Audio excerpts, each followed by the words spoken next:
Determine whether 5, -2 is a solution of the system. So two options here. We could just solve the system and see if we get x equals 5 and y equals -2, or we can plug in, right? I can plug 5, -5 in for x, -2 for y, see if both equations are true.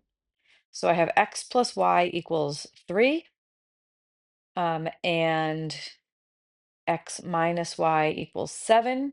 And I want to plug in x equals 5 and y equals -2 and say, does that equal 3? And same thing for the other equation. Make the x a 5, make the y a -2. Does that equal 7? So 5 plus -2 is 3, so that is true. And 5 minus -2, that's 5 plus 2, which is 7, does equal 7, check. So 5, -2 is a solution. Okay, both equations are true when you plug in the x and the y.